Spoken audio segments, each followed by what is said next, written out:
Hi, it's Linda. I'm back with my work on Junk Journal January for my journal. I've completed 15 of the prompts, so I'm about halfway. Technically, I guess it'd be halfway through prompt 16 before I'm halfway through the prompts. I thought I would just flip through my book up to the last 4 pages that I've completed that you haven't seen before I show you those. So this is my cover. It is some upholstery fabric glued to a file folder that I just tore out and left the rough edge there. I added some lace to it and lace on the inside. And this is scrapbook paper that I glued on the inside. I just had my pages tied around the pages to the back. Let's see, where is it? I had it tied here, just tied to the cover.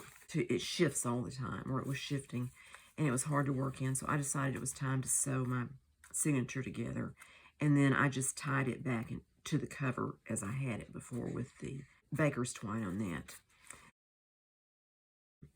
This is my cover page, and it is embossed, and it's pretty fragile because it was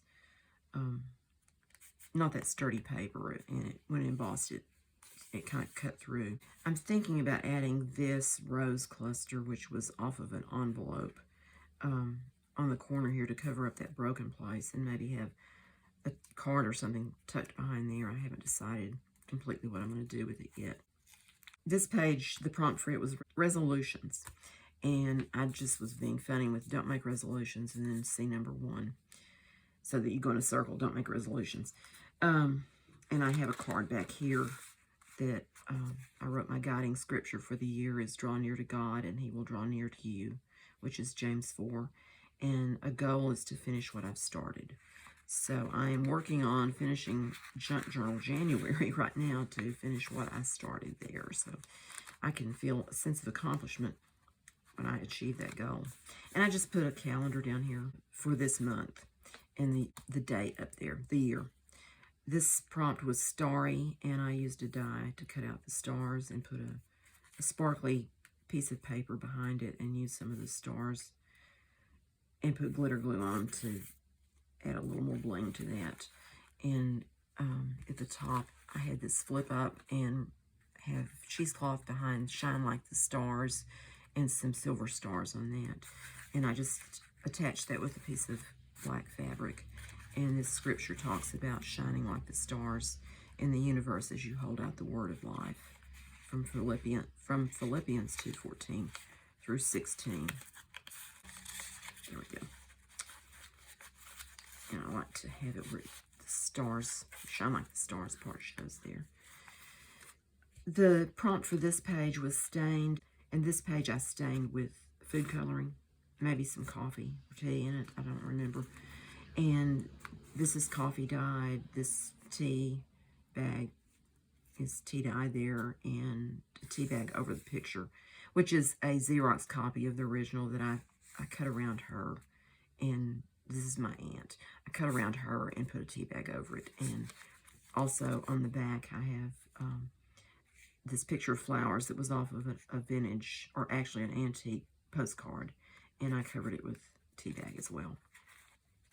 And then just slipped her picture in under this little tag to hold it in place. And the prompt is number 3. This was number 4, which was decorated tag. And I used a tag that I had already made, this one with the lace on it, and added some more embellishments to it. I added these 2 tags.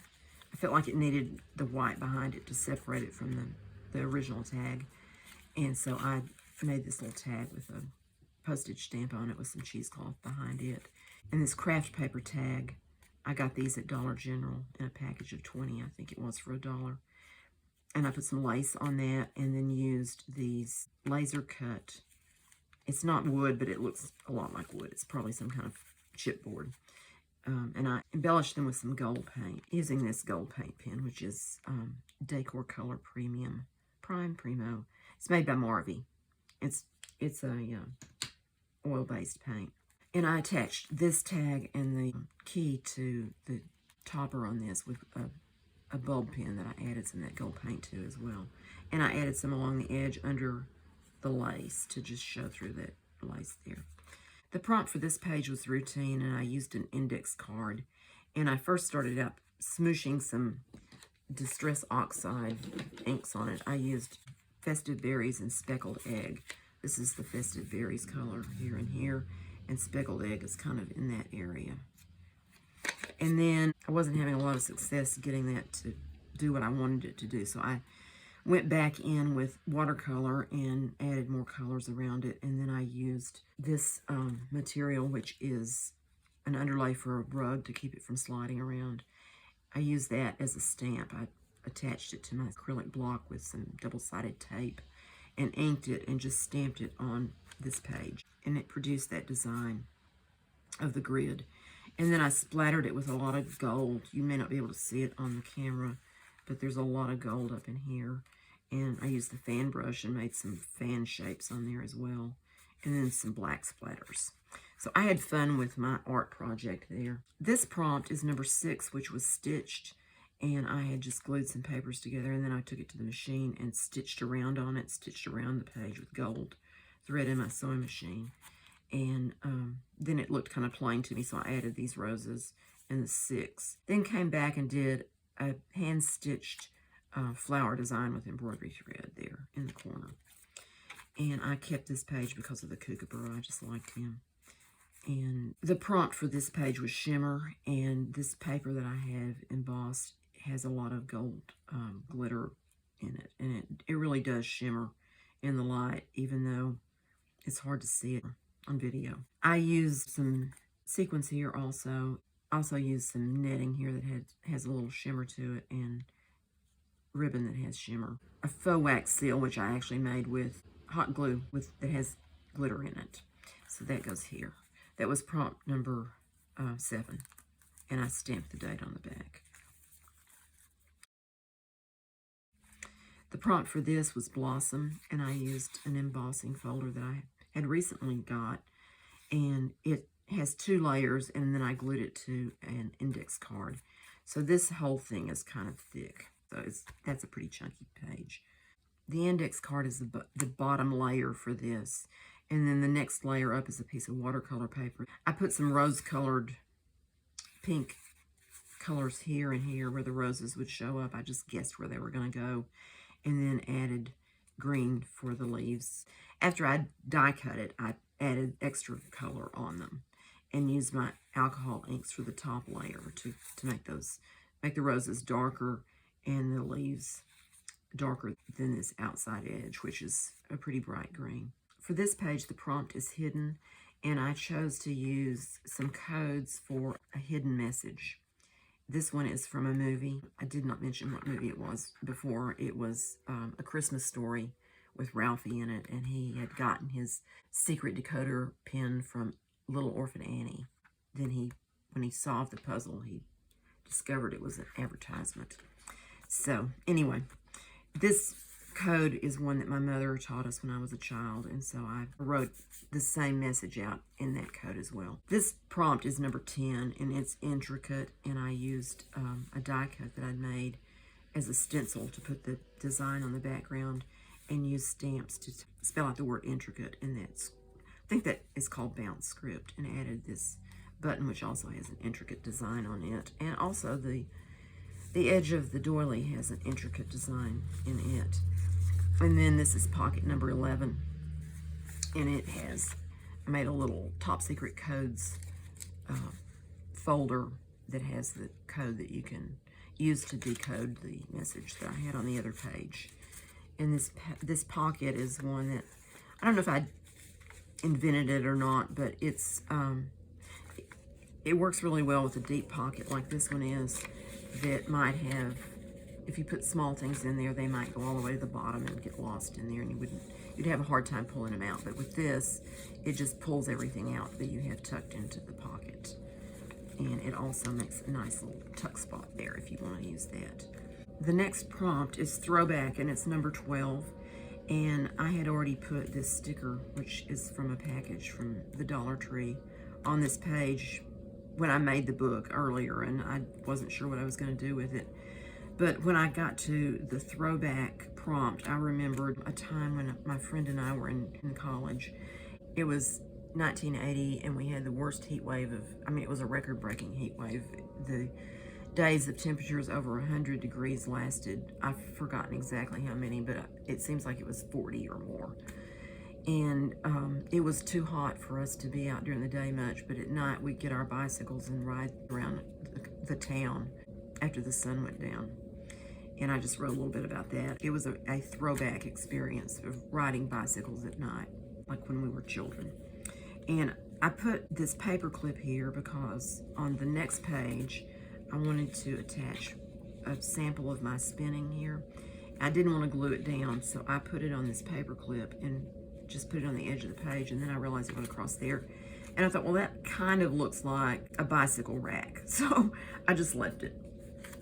I didn't try to decorate that or anything on that side. And so I clipped a weaving sample up here and a spinning sample down here to represent hobbies. And I just wrote, I spent more time spinning and weaving before I started making journals. I still love these hobbies. And I do, I just don't have much time to do it anymore. And I saved this page. I'm going to write something about hobbies. I don't think of what I do, these things, so much as hobbies, as just an expression of creativity. And it's something that's really important to me. My cousin said one time that if he wasn't creating something, he wasn't happy. And I understand that. I feel that way too. And so I just want to write a little bit about that on here. So I'm saving that back. Then the prompt for this page was from the day. And I decided to use a tea theme. Sometimes we have a cup of tea in the afternoon. It's not anything fancy, usually Earl Grey tea. And so I saved a tea bag and took the tea out of it and cut it to where it's a little bit shorter so it would fit better here. Used the packaging as a pocket, and the top of it said, "Unlock the freshness and enjoy." And so I glued that on there just because I kind of liked the way what that said. And I made a card to go in this that I made into a pocket. And it says, "There are few hours in life more agreeable than the hour dedicated to the ceremony known as afternoon tea." And that's by Henry James. And on the back, I wrote, "John and I don't always have tea in the afternoon. When we do, I wouldn't call it a ceremony, but it is always agreeable, especially on winter afternoons." And I put that in the tea bag as a card in the pocket. And I wish that I had cut the back off the tea bag before I put it in, because this page is really thick with the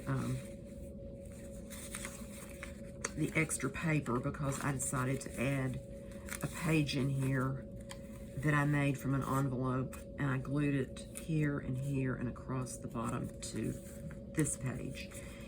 And it added an extra page in the book. So it's getting thicker with this and this and this and the other page. So anyway, and the 3 layers of doily that I put on there just because I thought they looked pretty, and the tea bag and the cups that I used my die to cut those. I used these 2 papers. This one is a card, and it's the same on both sides. This one was a back of an envelope that was this color on the outside and white on the inside. This is the right way to cut the die for the cup.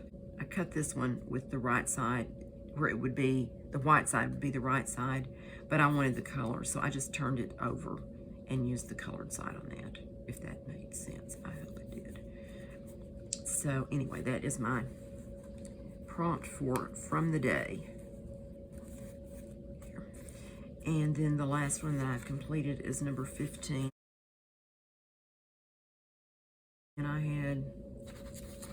had a whole stack of barcodes, and I used a few on here. And I was trying to think what I was going to make, and I was looking at these barcodes, and it struck me that it kind of looks like a shutter that has louvers in it. So that kind of got me going on making a house. And I was inspired by Heather of Ruby and Pearl XO. She had made some French chateaus, and I remembered they were tall and had the roof line and a chimney, and that was and a big door. I couldn't remember too much else about it, but I just used what I came up with, and I went back and looked, and hers are much more whimsical, I guess you would say. Mine, I kind of tended to be more realistic about it. But I used the set of dies that I got that have label shapes in them, and I cut out the window with that size label. Oh, it's these kinds of labels, and this is what I cut out of the window there. I also cut one of the barcodes with that same die, and then cut it in half and put one piece on each side of the window for shutters. These are barcodes off of envelopes, and I use that as part of the roof line. This barcode I put as like a louvered door with a wreath on it, which is just a stamp of a little flower design that I put on some green paper. This label shape, I wanted to put something in the middle of it, and I finally decided to use the piece of this that I cut off, just that part, and used the oval shape to cut it again, and then cut it with scissors to fit inside that inside oval so it would have the frame around it. This kind of window next to a door is fairly common in our neighborhood of houses that were built around the turn of the 20th century, from 1800 to 1900s. And so that was kind of a nod to our neighborhood there. And this barcode kind of represents maybe an iron fence or a flower bed there that I put some flowers behind it. So, and I wrote Barcode Chateau on this die cut label there and put a little bit of lace behind it. So that is prompt number 15, and that's as far as I've gotten so far. Hopefully I can get busy and finish the book, and it's going to be a very fat little book when it's done, I'm sure. And I'm probably going to have to figure out some kind of closure to keep it held together. Hope you enjoyed seeing how far I've gotten in my book, and I will see you next time. Thanks so much for watching. Bye.